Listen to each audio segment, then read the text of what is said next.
What are your memories and thoughts on Hall and Nash? Because we all, hear the stories about the power that went on with those guys and Eric and even Hogan. It was no secret they had creative input with their whatever happened with them. So, ironically, Did you get along with those guys? Yeah, well, I got along with Scott Hall because I knew Scott a little bit from when I worked at WCW briefly, and I always had a great, I still do, I have a great relationship with Scott. But as a matter of fact, when I saw you earlier today, I was having a bite to eat with Scott. But and Kevin, I've grown to know Kevin over the years now. I didn't really associate with him in WCW, there was that time when I think we all resented him a little bit because politics. With the politics, and they had that power that no one else was allowed to have, and then it kind of became us and them, and that's when the ship starts sinking. Right. That's one of the things like with Bret Hart I always respected about Bret is he had that power, but he still came and dressed with everybody else in the locker room, and I always respected him for that. And I never got to know Bret as good as I would have liked to, but I always that's something that if I ever see him again, hopefully I will. I'll remind him of that because that spoke volumes, and when those guys weren't doing that, and they don't need me to tell them that. I mean, they could see that was what was happening, and the company started unraveling. What about Hogan? What was he like? Well, like I said, the first time I ever met him was when I worked on the film with him, but he was always nice to me. I actually worked with a little bit, kind of had a little bit of a hand, not a lot, but a little bit of a hand of when he was doing the thing with Robin at Bash at the Beach, and actually Robin wore my knee pads that night in the match because he forgot to bring some. I always had a good relationship with him. I mean, it was I would say it's more of an arm's distance relationship, but because once again he came in and he was doing NWO stuff, and once again it was kind of like they came to that point where it was kind of like NWO and then everybody else, So, right. He did what he thought was right for him, So, what kind of impact did the success of the NWO have on the gimmick?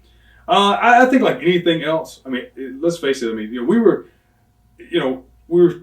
getting ready to get pushed out there, and all of a sudden, actually, Kanyon and I were supposed to be at Bash at the Beach the night Hulk turned heel. Right. And we were on our way down. We'd driven to Brunswick, which is my hometown, which is only about 3 hours away from Daytona. And we got a call from the office saying, "Don't come down, just stay there." And we're like, "Well, why?" And they were like, "Don't ask." Right.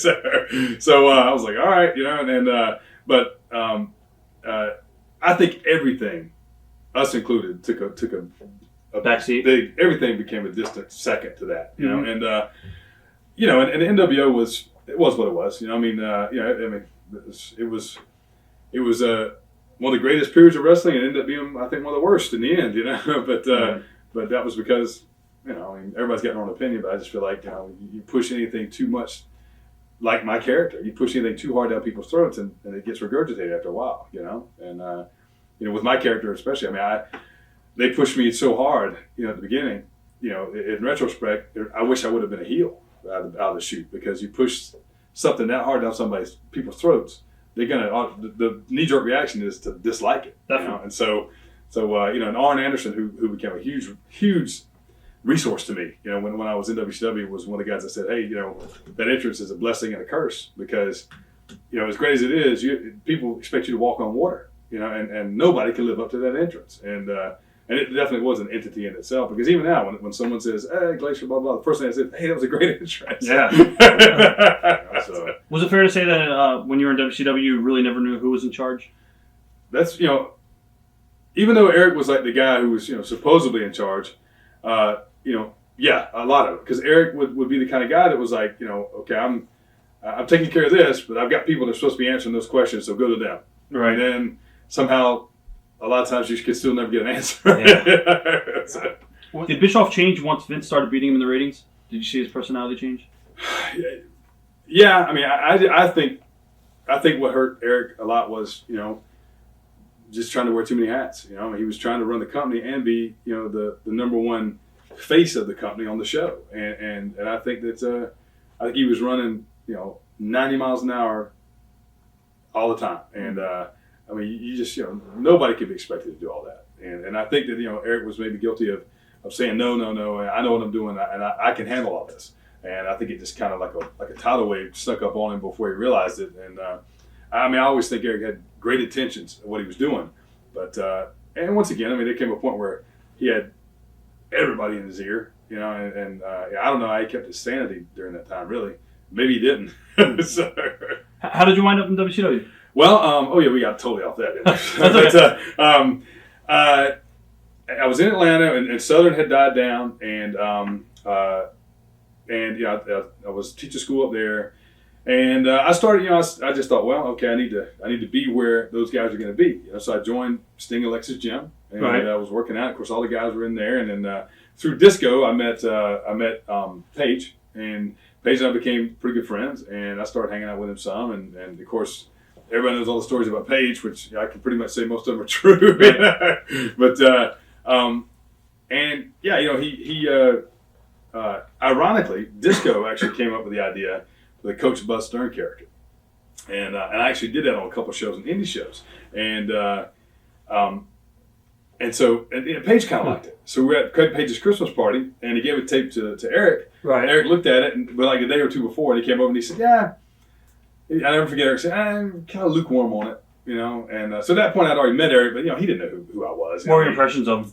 He was a nice guy. Eric was, at first he was nice because, of course, when I met him away from wrestling. Right. They lived 3 houses away from each other. So the few times I met him before that, I don't think he had business on his mind, so, and obviously he could be a different person. But yeah, he was a very likable guy at the beginning. And then, but yeah, so, Paige and I were, he said, he's lukewarm only, whatever. And so I took that as, well, it's probably not going to go anywhere.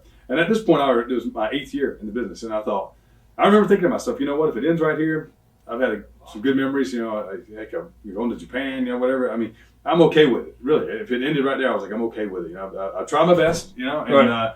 And then out of nowhere, Paige and I were at the Lenox Mall in downtown Atlanta on I think it was the 23rd. It was a day or two before Christmas, and we were Christmas shopping. Stopped to get some pizza. And out of the blue, I just said, and just, you're talking about a defining moment, I just said, you know what, Paige? I said, I'm thinking about adding some martial arts stuff, to that Buzz Stern character. I think it might kind of work. And he goes, he's face full of pizza. Paige, and he goes, bro, it might be kind of good if you knew some of that stuff. But he didn't say stuff, but, and so I said, Paige, I do. But I just didn't realize that he never knew that. Right. So I kind of called him up on everything, and he's like, Eric's into all that stuff too, man. And so he said, give me some more, he said, well, let me tell Eric about it. For whatever reason, he told Eric, and it kind of piqued his interest in. And so about a week after the holidays were over, there was a steakhouse right down the road from where they lived, and we met. Me and Paige met, and he grilled me for like 3 hours. I didn't get to use the bathroom. I was just sitting there, and he was just hitting me with this. Most of the martial arts stuff to see if I was legitimate. If I knew what I was supposed to know. Did he know his stuff? Yeah. Well, like I said, he was asking a lot of questions, but he knew the names that I was throwing out there. And Eric, I think, did have a pretty good run on the tournament karate scene at one point.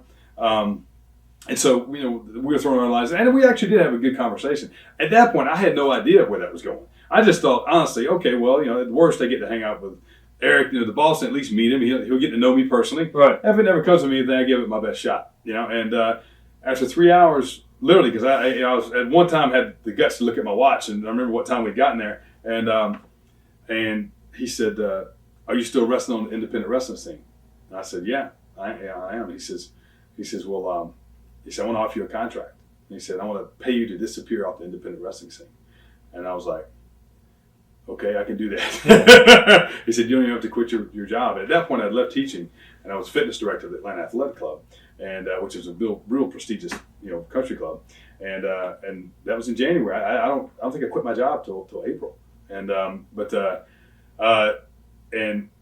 mind you, never saw me wrestle, never saw a tape of me wrestle, never saw me cut a promo, nothing, and for whatever the look I had and what he saw, I guess I matched it. I always say I fit the suit that he was passing out or whatever, right? But yeah, and that's how it all started. That quick, and that's why I tell young wrestlers, hey man, it can happen that quick. Watch thousands of exclusive shoot interviews right now on TitleMatchNetwork.com.